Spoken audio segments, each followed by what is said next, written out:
जय हिंद दोस्तों। आज बात करेंगे Bihar board Hindi class 10th chapter 2 जिसका नाम है विश्व के दांत, जिसके लेखक है ललिन बिलोचन शर्मा। इसका हम प्रश्न उत्तर करने वाले हैं, तो आप इस वीडियो को शुरू से लेके अंत तक जरूर देखिएगा। तो चलिए यहाँ से स्टार्ट करते हैं। स्टार्ट करने से पहले मेरे दोस्त आपको सबसे आसान भाषा में प्रश्न उत्तर करने वाले हैं, तो आप इस वीडियो को शुरू से लेके अंत तक जरूर देखिएगा। उससे पहले अगर आपका भी सपना 450 प्लस लाना है बोर्ड एग्जाम में, तो आप इस वीडियो को शुरू से लेके अंत तक देखिए। और वीडियो आपको अच्छा लगेगा तभी आप चैनल को सब्सक्राइब कीजिएगा, तब इस चैनल के माध्यम से आप बोर्ड एग्जाम में 450 प्लस नंबर ला सकते हैं। तो चलिए यहाँ से स्टार्ट करते हैं। और स्टार्ट करने से पहले मेरे दोस्त, अगर आपका भी सपना 400 450 प्लस नंबर लाना है, तो उतना ही बड़ा मेहनत भी करना होगा। तो एक वीडियो जिसका लिंक आपको आई बटन मिलेगा या वीडियो के डिस्क्रिप्शन मिलेगा, जाके देखिए। जिसका जो विश्व के दांत है उसके बारे में आपको फुल एक्सप्लेनेशन पढ़ाए हुए, तो जाके देखिए, जिसका लिंक आपको वीडियो के डिस्क्रिप्शन में मिलेगा। ठीक है, अब चलिए हम यहाँ से स्टार्ट करते हैं। यहाँ पर एक नंबर दिया है कि कहानी के शीर्षक की सार्थकता स्पष्ट कीजिए कि इसकी जो सार्थकता है वह क्या है। देखिए, कहानी में आपको विश्व के दांत मतलब दांत के बारे में ज़्यादा खासकर जिक्र किया हुआ है, तो इन्हीं सब के बारे में हम कहानी सुन रहे हैं। ठीक है, यह कहानी ललिन बिलोचन शर्मा द्वारा रचित विश्व के दांत पाठ से लिया गया है। कहाँ से लिया गया है? विश्व के दांत पाठ से लिया गया है, जो कि एक प्रकार की कहानी है। यह एक सार्थक कहानी है। हम जानते हैं कि सांप के दो दांत होते हैं ना। बिल्कुल, जितने भी स्टूडेंट हैं उन सभी को पता होगा कि सांप के कितने दांत होते हैं? दो दांत होते हैं। यदि वह दांत टूट जाता है, मतलब कि वो दो दांत टूट जाएगा ना, तो वह विषहीन हो जाता है। विषहीन मतलब कि उसके पास जहर नहीं रहेगा। उसी प्रकार मदन ने कासू के दो दांत ताड़ डाले। मतलब कासू जो है ना, मदन ने क्या किया, कासू के दो दांत तोड़ डाले, तो उसके पास एक गिलास जहर था, इसे ही बंद कर दिया। ठीक है, तो ये आपकी एक प्रकार का बहुत ही शॉर्ट था, लेकिन ये प्रश्न पूछा नहीं जाएगा क्योंकि इसमें प्रश्न में ही कोई जान नहीं है, लेकिन यह प्रश्न आपको पूछा जा सकता है। ठीक है, तो इसे याद जरूर कर लीजिएगा। इसमें कह रहा है कि सेन साहब के परिवार में बच्चों के पालन पोषण, मतलब कि इसके 5 बेटी थे और एक बेटा। उनके लिंग में, लिंग मतलब लड़का और लड़की होता है, वो आधारित भेदभाव अपने शब्दों में वर्णन कीजिए। उनके अंतर क्या क्या भेदभाव थे उसके बारे में अपने शब्दों में दीजिए उत्तर। तो चलिए हम यहाँ से उत्तर देंगे। सेन साहब के परिवार में 5 बेटी और एक बेटा था। यह है, कितने बेटी थे? 5 बेटी थे और बेटा कितने थे? एक थे। सेन साहब पत्नी सहित बेटा को अधिक प्यार करते थे। ये सेन साहब जो थे वो क्या करते थे? पत्नी से भी अधिक अपने बेटा को प्यार करते थे। अगर कोई गलती भी बेटा कर देता तो उनको आनंद आता था। किसे? सेन साहब को। मतलब अगर बेटा कुछ घर में गलती की भी करता था, तोड़ फोड़ कर देता था, तो उसे आनंद देता था, क्योंकि उसे इंजीनियर बनाने का दिव्यसपन जो देख रहे थे। मतलब कि दिव्यसपन का अर्थ है कि वह सपना देख रहे थे कि बेटा को हम अपने इंजीनियर बनाएंगे। क्यों? क्योंकि वह फोड़ने तोड़ने में बहुत ही ज़्यादा है, मशहूर है। ठीक है, इसीलिए। परंतु बेटी तो उनके हाथ की मानो कठपुतली है। कठपुतली का अर्थ समझते हैं मेरे दोस्त? नहीं समझते होंगे तो समझिए। कठपुतली को आप देखे होंगे तो जिन्ना हिलाता है उसी प्रकार हिलता है, तो यही कह रहा है, कठपुतली है। हर एक समय माता पिता की आज्ञा के पालन में तत्पर रह करती थी। मतलब कि क्या करती थी? वो अपने माता पिता की आज्ञा के पालन करती थी। कौन? तो ये 5 सभ्य और सुशील लड़की। सभ्य और सुशील बेटी के प्रति उतना प्यार नहीं दिखता था। मतलब कि जितना 5 बेटी थी और सभ्य और सुशील बहुत ही अच्छी थी, तो उसके प्रति प्रेम उरेम नहीं दिखता था जैसे कि बेटा के प्रति प्रेम था। जैसा बेटा के प्रति सबसे अच्छा प्रेम था। खान पान में भी कासू बहुत जो चाहता था उसे मिल जाता था, परंतु बेटियों के लिए ऐसा नहीं था। मतलब कि कासू जो था ना, उसे जो मांगता, जैसे दही चूरा खाना होना, जो भी चाहिए खाना, तो वो मांगता था, उसे मिल जाता था। लेकिन बेटिया को ऐसा नहीं था। ठीक है, इससे स्पष्ट है कि सेन साहब के परिवार में लिंग में भेदभाव था। साथ ही साथ हमारे समाज में भी ऐसा ही होता है। बिल्कुल, अगर आप देखिएगा किसी घर में, परिवार में, एक परिवार है, एक परिवार मानिए एक परिवार है जिसमें एक परिवार में 5 लड़के और एक लड़का है, तो वहाँ पर ना लड़का का दर्जा बहुत ही ऊपर हाई है, 100 गुना ऊपर है, और वहीं पर लड़की का दर्जा 2% भी नहीं है। क्योंकि देखा जाए, ये सच है, रियल है। ठीक है, अपने समाज में देखिएगा तो बिहार में खासकर तो और ज़्यादा है, बाकी में नहीं कहेंगे, बट बिहार में ज़्यादा है। चलिए, खोखा किन मामलों में अपवाद है? अपवाद बात का मतलब बुरा है, खराब है, कह सकते हैं।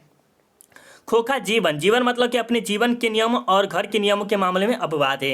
ये जो खोखा है ना, वो अपने जीवन से नादान था, वो कुछ भी कर पाता था, घर के नियमों का नादान था, वह कुछ भी थोड़ फोड़ भी कर देता। तो ये भी आपको याद हो गया होगा। चलिए ये आप देखिए, सेन दमयंती खोखा में कैसी संभावनाएं देखते थे। संभावनाएं मतलब कि उल्टा और सीधा दोनों हो सकते हैं। उन संभावनाओं के लिए उन्होंने उसकी शिक्षा तय की थी। क्या तय, कैसा तय की थी, तो देखिए इसके बारे में भी आपको समझ में आ जाएगा। देखिए क्या कह रहा है, सेन दमयंती अपने खोखा बेटा का व्यवहार से एवं उसके तोड़ फोड़ की हरकतों से इंजीनियर बनने की संभावना देखते थे। देखिए सेन साहब के जो बेटा थे ना, वो क्या थे व्यवहार में, वो बहुत ही तोड़ फोड़ करते थे। कोई सामान हो गया ना, तो सिला गिलास उलास कुछ भी हो गया, गाड़ी का हेडलाइट वो सब पंक्चर उम्चर कर देता था। तो ये जो थे सेन साहब क्या करते थे, उसे इंजीनियर बनाने की सपना देख लिए कि मेरा बेटा तोड़ फोड़ करता है, उसमें माहिर है, तो वो इंजीनियर बनाने के सपना देखना स्टार्ट कर देते हैं।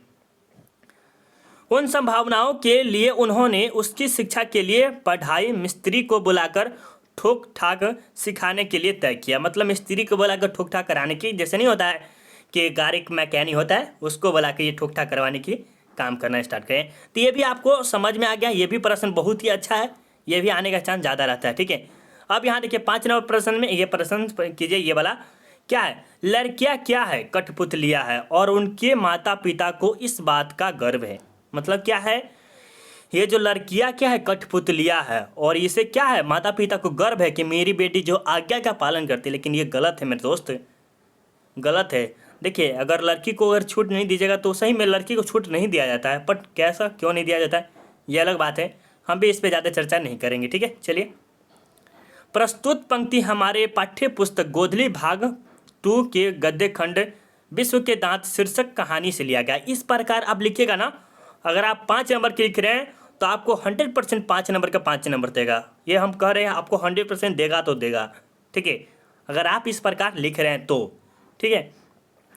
जिसके कहानीकार ललिन बिलोचन शर्मा है। यह कहानी सेन साहब की 5 लड़कियों अत्यंत सुशील, सभ्य और अनुशासित, इसी पर कहते हैं कि लड़कियां क्या है, कठपुतलियां है और उनके माता पिता को इस बात का गर्व है। अर्थात कि 5 लड़कियां का माता पिता का कथन के अनुसार इशारे पर चलने वाली है। 5 बच्ची पर सेन दमयंती गर्व करते हैं कि ये 5 लड़कियां जो है उस पर सेन साहब या दमयंती कह सकते हैं, वो बहुत ही गर्व करती कि मेरी बेटी ऐसी है ऐसी है। ये करते हैं गर्व, कौन, तो सेन साहब करते हैं।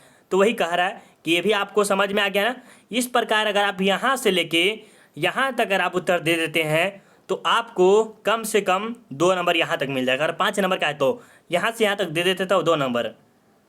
तो कहेंगे कि अगर आप इस प्रकार देते तो आपको 5 नंबर कोई भी नहीं रोक सकता है। ठीक है, अगर आपको ग्रुप में ऐड होना है, क्लास 10th वाले स्टूडेंट के लिए बोल रहे हैं, तो आप ग्रुप में ऐड होना चाहते हैं तो इस नंबर पर एक बार जरूर मैसेज कीजिएगा कि सर प्लीज़ ऐड मी, तो आपको ऐड कर देंगे। ठीक है, चलिए आप देखिए, खोखा के दुलारित स्वभाव के अनुसार ही सेनों ने सिद्धांतों को बदल लिया। मतलब सेनों ने सिद्धांतों को बदल लिया कैसे, देखिए यह कहानी सेन दमयंती के लाड प्यार से बिगड़ा हुआ एक मात्र पुत्र के पक्ष में कहा गया है। मतलब कि इसमें कहा जा रहा है कि लाड प्यार के बिगड़ा हुआ किसके, सेन दमयंती के एक मात्र पुत्र जिसका नाम था कासू के पक्ष में कहा गया, जिसे सेन दमयंती इंजीनियर बनाना चाहते थे, जिसका कारण था कि खोखा तोड़ फोड़ में अधिक आनंद पाता था। इसीलिए खोखा के दुलारित स्वभाव के अनुसार ही सेनों ने सिद्धांतों को भी बदल लिया। मतलब क्या हुआ, ये जो है ना सेन साहब, वह क्या किया, आने वाले समय में वह अपने सिद्धांतों को भी बदल लिया। ठीक है, समझ में आ रहा है ना। चलिए बिल्कुल आपको समझ में आ रहा होगा। चलिए आप आगे चलते हैं। ऐसे ही लड़के आगे चलकर गुंडे, चोर और डाकू बनते। ये किसको बोला गया था, मदन को बोला गया था। ठीक है, चलिए देखिए कैसे कह रहा है। प्रस्तुत पंक्ति हमारे पाठ्य पुस्तक गोधली भाग 2 के गद्य खंड के विश्व के दांत शीर्षक कहानी से लिया गया है, जिसके कहानीकार ललिन बिलोचन शर्मा है। कहानी प्रसंग में जब मदन सेन साहब की गाड़ी छूने चाह रहा था, देखिए ये क्या है, ये जो मदन है ना, वह सेन साहब का कार था, वो बहुत ही अच्छा था, कह सकते हैं इतना वीआईपी था, इतना वीआईपी कि सोच लग्जरी से, देखिए लैम्बोर्गिनी, BMW ऐसा कार सोच सकते हैं कि उस जमाने में ऐसे थोड़ा सा कम होगा, बट बहुत ही अच्छा था। ठीक है, तो क्या हुआ, मदन को इस कार को छूने की इच्छा किया। अब कोई भी बच्चा को, आप मान लीजिए अभी जवान है आप ही ना, तो आपके सामने BMW आ जाएगा या लैम्बोर्गिनी आ जाएगा, तो आपको छूने का मन करेगा, उस पर बैठने का मन करेगा। बुलेट आ जाएगा तो आपका मन करेगा। उसी प्रकार मदन को भी मन आ गया। तब ड्राइवर और मदन की माँ में बहस होने लगी, और जब छूने गया तो ड्राइवर उसे धक्का देकर बिलगा दिया, भागो भागो। तो उसकी माँ भी आ गई। उन दोनों के बीच में क्या होने, बहस होने लगी। बहस सुनकर सेन साहब घर से निकलकर मदन की माँ को मदन को लेके जाने के लिए कहा। किसको? मदन की माँ को मदन को लेके जाने के लिए कह दिया। इससे उनका गुस्सा शांत नहीं हुआ, तो मदन के पिता गिरधर लाल को बुलाकर कहा, देखो गिरधर, मदन आजकल बहुत शौक हो गया, मदन को बहुत ही शौक हो गया है, गाड़ी भी गंदा किया, साथ ही साथ ड्राइवर को भी मारने दौड़ा। ऐसे ही लड़की आगे चलकर गुंडे, चोर और डाकू बनते हैं। इसमें एक और कहानी हम ऐड कर सकते हैं, ठीक है? देखिए इसमें है कि नहीं, देखिए अपना शक्ल है ना वो नहीं दिखाई देता है, बट दूसरे के जो है ना वो दिखाई देता है। एक कहानी सुनाते, थोड़ा सा लॉजिक है ये, इंडिया में खासकर होता है। देखिए किसी के घर में 4 लड़की है, और जब ये लड़की 16 साल से 17 साल की होगी ना, तो उसे कहेगा जवान हो गया, अब इसे शादी कर दो, यही बोला जाता है अधिकतर। देखिए ज़्यादा से ज़्यादा 18 साल की होगी तो उसे कहेगा वाह इतना जवान होगी, अब शादी नहीं कर रहे, ये गलत बात है। शादी करने भी इतना फेमस, अरे भाई तुम अपने घर से मतलब रखो, दूसरे से क्या मतलब रख रहे हैं, ठीक है? तो यही कह रहा है कि ऐसे लड़के ही चलकर क्या बनते, गुंडे, चोर, डाकू बनते हैं। तो यही कह रहा है कि जो कासू है वो बहुत बदमाश है अपने घर में, तो अपने बेटा नहीं दिखाई देता है, बट दूसरा का जो बेटा है उसे दिखाई देता है। तो यही बोला है ये हमारे सेन साहब। तो ये भी आपको समझ में आ गया ना, समझ में आ गया ना? चलिए बिल्कुल आपको समझ में आ रहा है तो मेरे दोस्त एक बार हम आपसे प्लीज़ रिक्वेस्ट करते हैं, क्या कीजिए, आप लाइक कर दीजिए, और अपने दोस्तों कोचिंग वोचिंग कहाँ पर भी पढ़ते हैं वहाँ पर एक बार शेयर कर दीजिए RDX सेल्फ स्टडी के बारे में। आपको यूट्यूब चैनल का नाम दिखेगा RDX सेल्फ स्टडी, अगर सर्च कीजिएगा तो आपको आ जाएगा ये वाला, ठीक है? RDX सेल्फ स्टडी सर्च कर दीजिए, ठीक है? चलिए, हंस कौओं की जमात में शामिल होने के लिए ललक गया। कौन ललक गया? कासू ललक गया, ठीक है? चलिए प्रस्तुत, ये सब आपको इतना तक उत्तर देना है, ठीक है? ये तो आपको पता है, इतना तक देना है। कहानी के संदर्भ में मदन गली के बच्चों के साथ लट्टू नचा रहा था। कौन नचा रहा था? मदन नचा रहा था लड्डू। लड्डू नहीं खेले अभी बच्चा में, तो आप खेलोगे अभी, बट अभी के ज़माना में तो खेलना असंभव हो गया, असंभव है। सेन साहब का खोखा भी वहाँ आ गया। सेन साहब का जो खोखा था ना, जिसे कासू कहते हैं, वो भी आ गया। उसका भी मन लड्डू नचाने के लिए मन है। यहाँ पर कहानीकार ने कासू को हंस और मदन साहित्य साथियों को कौवा झुंड का उपमा देकर दिव्यांगात्मक दृष्टि से कहा। हंस कौवे की जमातों में शामिल होने के लिए ललक गया, यही कहा। तो ये हमारे मदन जी ने बोले हैं, ठीक है? बच्चा था छोटा, वो बोले हैं किसको? तो ये कासू को बोले थे, ठीक है? तो ये भी आपको समझ में आ गया। चलिए अब बात करते हैं 6 नंबर प्रश्न में, और 6 नंबर प्रश्न में भी आपको बहुत ही अच्छा है। चलिए, सेन साहब और उनके मित्रों के बीच क्या बातचीत हुई और पत्रकार मित्र ने उन्हें किस तरह उत्तर दिया? देखिए सेन साहब थे ना, उसके मित्र उतर आए हुए थे, प्लस में उसके पत्रकार दोस्त भी आए हुए थे। उन सब के बाद कासू के बारे में क्या क्या बात हुई, इनके बारे में हम देखते हैं, ठीक है? चलिए, सेन साहब के ड्राइंग रूम में सेन साहब के कुछ मित्रगण के साथ साथ एक पत्रकार मित्र भी उपस्थित थे, मतलब एक पत्रकार भी उपस्थित थे। सभी परस्पर बात कर रहे थे कि उसका बेटा क्या कर रहा है, आगे क्या पढ़ेगा। सेन साहब तो बिना पूछे ही अपने खोखा को इंजीनियर बनाने की बात कह डाले, मतलब कि बिना पूछे हुए, कि उसकी सेन साहब के बारे में पूछा नहीं कि आपका बेटा क्या करेगा नहीं करेगा, तो सेन साहब बिना पूछे हुए क्या कहा कि मेरा बेटा इंजीनियर की बात बोल दिया, ठीक है? जब पत्रकार मित्र से पूछा गया तो उन्होंने जवाब दिया, मैं चाहता हूँ मेरा बेटा जेंटलमैन बने, जरूर बने, और जो कुछ बने उसका काम उसी पूरी आज़ादी रहेगी। मतलब कि इसका कहने का अर्थ ये हुआ कि मेरा बेटा जो भी काम करे ना, उसमें उसे फुल इंजॉय मिले, उसमें हमेशा खुशी रहे। ये मेरे दबाव से नहीं बने कि इंजीनियर बने, डॉक्टर बने, मोदी बने, कुछ भी नहीं बनना चाहिए। मेरे दबाव से कुछ भी नहीं बनेगा, वो अपने स्वभाव से बनेगा। क्या बनेगा? अपने स्वभाव से, अपने नेचर से, अपने खुशी से, आज़ादी से वो जो करे वो बन सकता है। नहीं कि सेन साहब की तरह इंजीनियर बने, ये नहीं चाहते थे, ठीक है? उसके पत्रकार के दोस्त। तो चलिए अब यहाँ तक भी समझ में आ गया।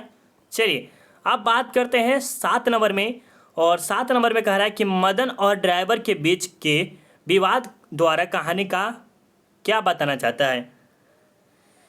देखिए, मदन और ड्राइवर के बीच में विवाद हुआ था, तो इन कहानी के बारे में क्या बताना चाहते हैं। तो देखिए, ड्राइवर क्या है, गरीब घर का है ना ड्राइवर, और मदन भी गरीब घर का है। तो ड्राइवर को थोड़ा सा अपनी मन स्वभाव को उसे देना छूने देना चाहिए, बट ड्राइवर भी क्या होता है, अमीर के जैसा बर्ताव करने लगता है। तो इसके बारे में देखिए कैसे बताया गया है।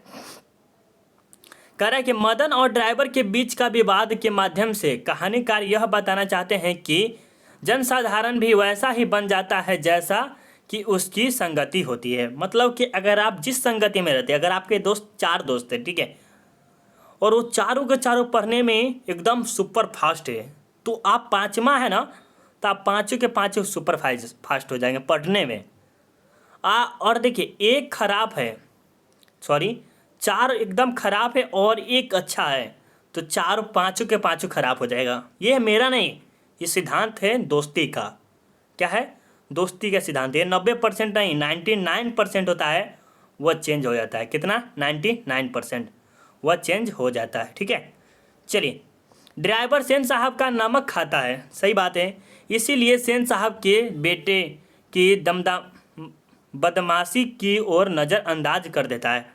मतलब उसका जो बेटा है कासू, वो कोई भी गलती करता था तो वो नज़रअंदाज कर देता है, लेकिन एक दूसरा बच्चा को यदि गाड़ी छूने की ललक हो तो उसको धकेल दिया जाता है, उल्टे उस पर गलत आरोप भी लगा दिया जाता है। ठीक है, तो यही कुछ कहा जा रहा है कि जो ड्राइवर है ना, वह सेन साहब का नमक खाता है, और जो सेन साहब है ना, उसका बेटा कासू, वह कोई भी गलती करता तो वह नज़रअंदाज कर देता। जैसे ट्यूबलाइट मतलब फोड़ दिया, हेडलाइट कभी पंक्चर कर दिया, वो फला चीज़ करते हैं। लेकिन वहीं पर मदन जब छूने का गया, उसके ललक लग गया तो उसे नहीं छूने दिया, तो यही ने कहा है, तो उल्टे उस पर आरोप लग गया था। तो यही कह रहा है कि ड्राइवर क्या और मदन के बीच में क्या अंतर था। तो ये भी आपको समझ में आ गया। चलिए, अब बात करते हैं, थोड़ा सा और बचा है मेरे दोस्त, थोड़ा सा और देख लीजिएगा। थोड़ा कितना है, ज़्यादा नहीं है, क्योंकि ये बहुत ही बड़ा चैप्टर है, इसीलिए कोई टेंशन वाली बात नहीं है। चलिए, यहाँ तक हो गया है। चलिए, अब यहाँ पर बात करते हैं, कासू और मदन के बीच झगड़े का कारण क्या था। कासू और मदन के बीच झगड़ा के कारण क्या था, तो हम सबसे पहले आपको बताए हुए थे कि लड्डू के बारे में झगड़ा हुआ होगा। इस प्रसंग के द्वारा लेखक का दिखाना चाहता था। मतलब देखिए, कासू और मदन के बीच झगड़े के कारण मात्र बाल हट्टा था, बाल बट्टा ये कदे लड्डू का था ना, लड्डू है। यदि मदन को कासू की गाड़ी का स्पर्श करने का भी अधिकार नहीं, तो कासू को मदन लड्डू लचाने का भी अधिकार नहीं था। देखिए, इसका अर्थ समझिए। देखिए, कासू जो है ना, वो उसकी गाड़ी एक था जो कि मदन छूना चाहता था, उसे स्पर्श करना चाहता था, उसे देखने का मन था, लेकिन उसे नहीं किया गया। तो उसी प्रकार मदन जो है ना, वो लड्डू नचाने नहीं दे रहा था, किसको, कासू को। तो कहा उसको भी अधिकार नहीं है लड्डू नचाने का, नहीं है। ठीक है, लेकिन कासू रौब दिखाकर लड्डू नचाना चाहता था। लो रौब मतलब क्या, जो अमीर घर के लड़का होता है, लड़की होती है, वो रौब दिखाना चाहती है। ठीक है, मतलब नहीं समझते, गुस्सेले वाले करके करना चाहते। ठीक है, जो मदन के विचार से गलत था, बिल्कुल मेरे भी विचार से गलत है, क्योंकि आप कितना भी अमीर क्यों ना हो, और मेरे से अगर उल्टा बात करेंगे तो हम भी उल्टे बात करेंगे। ठीक है, ये होता है। ठीक है, तो उसी प्रकार फिर मदन की प्रतिशोध की भावना ने झगड़े का रूप ले लिया। मदन की प्रतिशोध ने क्या किया, वो झगड़े के ले लिया। इस प्रसंग के द्वारा कहानीकार यह दर्शाता है कि बच्चे में भी प्रतिशोध की भावना जगती है। बच्चा में यह ज्ञान नहीं होता है कि कोई बच्चे बड़े बाप का बेटा है, मैं गरीब बाप का बेटा हूँ, जो बच्चा का स्वाभाविक ज्ञान है। ठीक है, जो बच्चा का स्वाभाविक ज्ञान है वही करेगा। कोई बड़ा बाप का बेटा है तो क्या हुआ, कोई छोटा बाप का बेटा है तो क्या हुआ, यही कहा जा रहा है। ये आपके बारे में समझ में आ गया। चलिए, महल और झोपड़ी वालों की लड़ाई में अक्सर महल वाले जीतते हैं, पर उसी हालात में जब दूसरे झोपड़ी वाले की मदद अपने ही खिलाफ करते हैं। लेखक के इस कदम देखिए, ये कह रहा है कि महल और झोपड़ी में तो अक्सर जीतता है महल वाले, झोपड़ी वाले हार जाते हैं। लेकिन जब झोपड़ी वाले जीतते हैं और झोपड़ी वाले जीते, उसका मदद झोपड़ी वाले ही करते, तो कितना अच्छा लगेगा, इसके बारे में समझिए। महल और झोपड़ी वालों की लड़ाई में, अर्थात कासू और मदन की लड़ाई में, मदन के अन्य मित्रों ने कासू की मदद नहीं की थी। बिल्कुल देखिए, ये जो मदन के जितने भी दोस्त थे ना, मदन के वो 10-15 थे, और कासू के जो मित्र थे वो नहीं थे, वो बहुत ही अमीर था कासू, तो वो बार बार नहीं खेलने आता था। तो उसका दोस्त मदन के जितने भी दोस्त थे ना, वो कासू की तरफ से नहीं थे, वो किसके तरफ से, मदन की तरफ से थे। और परिणाम कासू महल वाला हारता है। यदि मदन के मित्र बालक कासू को मदद करता तो कासू ही जीतता। प्रायः यही देखा जाता है कि झोपड़ी में रहने वाले लोग अपने ही खिलाफ आवाज लगाते हैं, परिणाम झोपड़ी वाला पराजित हो जाता। लेकिन ऐसा स्वाभाविक नहीं हुआ। क्यों? क्योंकि जो मदन है, मदन के झोपड़ी वाला है और कासू महल वाला है, तो इसे अच्छा स्वभाव दिया जाता है। ठीक है, चलिए आप बताइए यहाँ पर 11 नंबर प्रश्न है कि रोज रोज अपने बेटे मदन की पिटाई करने वाला गिरधर मदन द्वारा कासू की पिटाई करने पर उसे दंडित करने के बजाय अपनी छाती से क्यों लगा लेता है। ठीक है, देखिए थोड़ा समझिए। रोज रोज अपने बेटे की रोज रोज अपने बेटे मदन की पिटाई करने वाला गिरधर मदन द्वारा कासू की पिटाई करने पर उसे दंडित करने के बजाय अपने छाती से क्यों लगा लेता है। तो इसके बारे में देखिए क्या कह रहा है। चलिए यहाँ पर कह रहा है कि रोज रोज बेटे मदन की पिटाई करने वाला गिरधर मदन द्वारा कासू की पिटाई करने पर दंडित नहीं किया, बल्कि उसको अपने छाती से लगा लिया, क्योंकि सेन साहब ने गिरधर को बेवजह नौकरी से निकाल दिया था। देखिए अब समझिए, ये जो कासू था ना, उसके पिता का नाम था सेन साहब, और ये जो मदन है वह उसके पिता का नाम था गिरधर। और गिरधर क्या करता था, मदन के पिता को, गिरधर को, उसे नौकरी से निकाल दिया। और उसी दिन की ही कहानी की उसे मार भी लगता है, किसको, कासू को। घर खाली करने का आदेश दिया, जो गिरधर के साथ अन्याय था। बिल्कुल, किसी के बेटा अगर गलती कर रहा है तो उसके बाप को सजा देना ये अन्याय ही है। गलती कासू ने किया, दंड कासू को मिलना चाहिए था। बिल्कुल, जो दंड कासू ने किया तो कासू को मिलना चाहिए। सेन साहब ने गिरधर के साथ जो अन्याय किया उसका दंड सेन साहब को मिलना चाहिए था, सेन साहब को मिलना चाहिए। ठीक है, मतलब उसके जो किया था, गिरधर सेन साहब को दंडित कर सकता था, लेकिन वह ऐसा नहीं कर सका। लेकिन उसका बेटा मदन कासू को दंडित कर उचित कार्य किया। मतलब कि उसका बेटा जो मदन था वह क्या किया, कासू के 2 दांत तोड़ के वह बहुत ही उचित किया। इसीलिए वह अपने बेटे मदन को छाती से लगाकर उचित कार्य के लिए शाबाश कहता है और खुशी जाहिर करता है, यही कहा जा रहा है। चलिए अब बात करते हैं सेन साहब, मदन, कासू और गिरधर का चरित्र आप अपने शब्दों में जरूर बताइएगा, कमेंट बॉक्स में आपने खुद लिख लीजिएगा। ठीक है, आपकी दृष्टि में कहानी का नायक कौन है, तर्कपूर्ण उत्तर दें। तो कहानी का आपको कौन लगता है, मदन लगता है कि कौन लगता है, या सेन साहब। देखिए हमारी दृष्टि के कहानी का नायक कासू है। कौन है, कासू, क्योंकि सेन दमयंती कासू के प्रति स्वप्न देखते हैं। कासू के दुलारित भाव के कारण ही सेन साहब की गाड़ी की बत्ती टूटती, सेन मित्रों की गाड़ी की हवा निकाली जाती। कासू के कारण ही निर्दोष गिरधर की नौकरी समाप्त हुई।